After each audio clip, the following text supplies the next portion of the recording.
Oke kawan-kawan, di sini saya nak perkenalkan satu pokok nih, yang ini mungkin ramai yang dah tahu dan mungkin juga ramai yang belum tahu.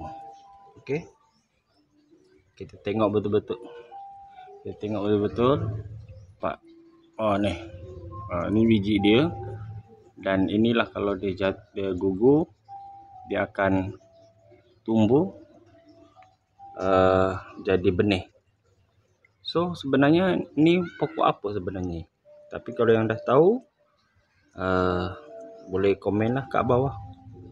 Sebenarnya ini kalau dekat sini di Malaysia ini dipanggil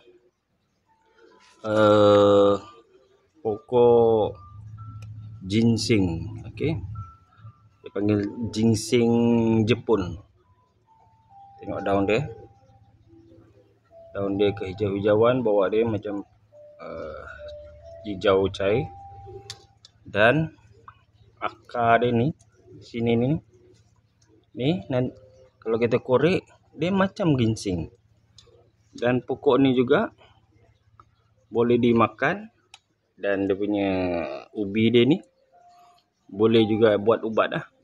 Selalunya yang kita kenal ginseng seperti ini. Inilah ginseng yang kita kenal, dan juga ini bunga dia, dan inilah ginseng yang kita kenal selama ni kan. Okey, dan yang ini bunga ginseng Jepun. Cantik kan bunga dia? Tapi ini ginseng kita panggil ginseng Jepun, tapi mungkin ada lagi lah nama yang lain.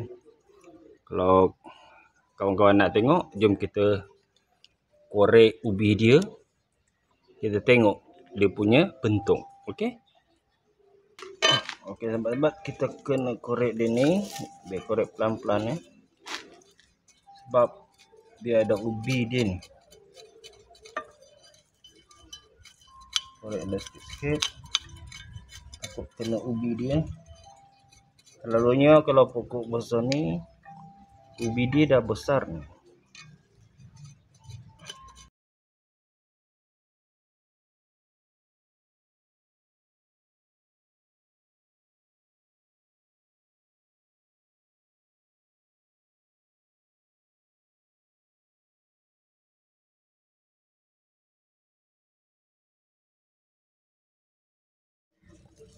Okey, kita dah cabut nampak ubi dia. Jom kita bersihkan dulu. Okey, sahabat-sahabat, nampak tak ubi dia? Okey, batang dia macam ni. Ini ubi dia. Ni pokok dia. Sekejap saya basuh dulu. Okey, kita dah basuh dah. Tapi dia tergurih sikit kat sini. Tapi kalau macam saya, sebenarnya saya tak buat ubat. Saya buat tanaman hiasan. Tapi macam mana nak buat tanaman hiasan? Jom kita tengok. Okey, ini salah satu yang saya tanam, nampak. Saya korek, lepas tu ubi dia saya asyik keluar. Lepas tu dia jadi macam tu. Nampak dan juga sebelah sini pun ada juga. Ni daun dia.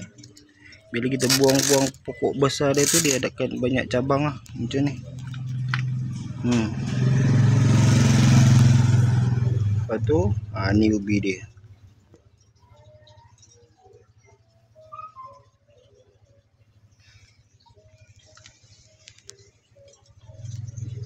Okay, jadi seandainya kalau kita nak buat tanaman hiasan macam ini, okey, atas dia ni kita buang. Okey, kita potong kat sini. Lepas tu jangan yang akar-akar macam ni kita buang sikit.